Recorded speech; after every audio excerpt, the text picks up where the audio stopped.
covering Metro this New Year's Eve. Trains will run until 3 a.m. to help people get home. Regular fares and parking rates are in effect until midnight. And after that, you use your Smart Trip card to get through the gates and you won't be charged. Tomorrow, rail and bus service will run on a Sunday schedule and parking will be free at all Metro lots all day long. Well, the clock is ticking on 2015. That's right. You've got just a few hours left now to get your financial affairs in order. Suzanne Kennedy now shows us some of the options left for you at this point. Happy New Year. It's down to the wire at the Salvation Army in Annandale. What order we got? Just one bag of clothes in the back. Okay. The final push to make donations before 2015 turns to 2016. It's important to get the last minute write-off, but it's also important to put the clothes to use for somebody who might need them. They've received a mountain of clothing over the last 2 days. The organization says donations are strong because of the warm weather. This is going to be the busiest day of the year at the Salvation Army location. It is 1 o'clock in the afternoon, and take a look at this line. It wraps all the way around the building with 3 dozen cars waiting. According to the online giving website You Give Good, 10% of all charitable donations happen between December 29th and January 1st. We need everything. Anything that anybody wants to bring out here will be open till 9 o'clock tonight. And if there's a big line, I'll stay open later than that. Arlington CPA Brian Wendruff says even though the clock is ticking, there are still ways to get a write-off.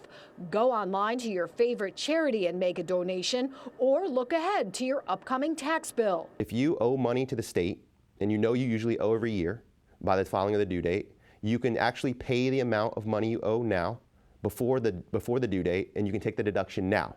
And you still have time to take these simple steps before the clock strikes midnight. Thank you so much. Happy New Year to you. In Annandale, Suzanne Kennedy, ABC 7 News. One way to get your financial affairs in order is to hit the lottery. The Powerball jackpot has reached its 12th highest cash prize in history. Even though some 32,000 tickets in Virginia were winners last night, no one won the Powerball. So the jackpot now sits at an estimated $334 million. Is that enough for you to play? Virginia lottery officials expect the jackpot to cause even more people to get out and purchase tickets. So they expect to sell more than 700,000 tickets on Saturday alone. The same day as the next drawing. Wow. And I bet they do it. Yeah, amazing. Well, that's just not Virginia. That's a lot of states are involved, right? Yeah. Yeah. Okay, Yeah. lots of states involved. So, well, good luck. That'd be a great way to ring in the new year for you. It would. Hello. Otherwise, with the weather, it's going to finally start to feel cold, It's right? going to get chilly. It's not going to get brutally cold. It's going to become more seasonable. But the big news I have is we're going to have 6, 7, 8 days in a row with sunshine in it. That's so nice. that's a nice change. There Let's we get go. started. Right now, it's dark outside. Sun's been down a few minutes, but still a glimmer of light above the horizon as we look from National Harbor through the National Wheel up towards the Woodrow Wilson Bridge, 50 degrees. We'll see a continuation of clearing skies through the night. Now today, on the last day of the month, we had a high of 57 degrees. The high was 13 degrees above average. The low temperature this morning was 21 degrees below average. So it goes in the book officially as just an incredibly warm month. In fact, the warmest December on record in Washington, and the records go back to 1871. The only day we were not above average was December the 19th.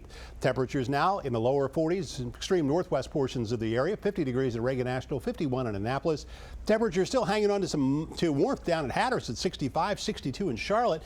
You get west of the mountains, though, temperatures do fall. It's 31 in Columbus and Indianapolis, 26 now at Chicago's O'Hare Airport. Satellite shows us some cloudiness, but this is those high decks of clouds, but they'll break apart tonight as high pressure moves in from the north and the west, and we're going to be fine. No rain worries tonight at all. If you're headed out anywhere, that's not going to be an issue. Skies will be partly cloudy. The winds will be fairly light. Temperatures will be chilly. We'll drop so this is downtown Washington, by the way, 43 at 10 p.m., 42 at midnight, 41.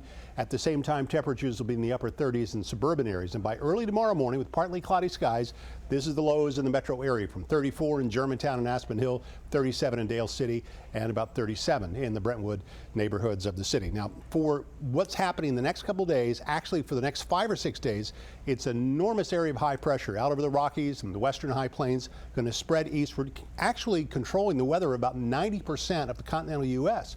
So day after day, we're going to see partly to mostly sunny skies, and we'll get some little reinforcements, the cool air, but it's not going to be bitterly cold.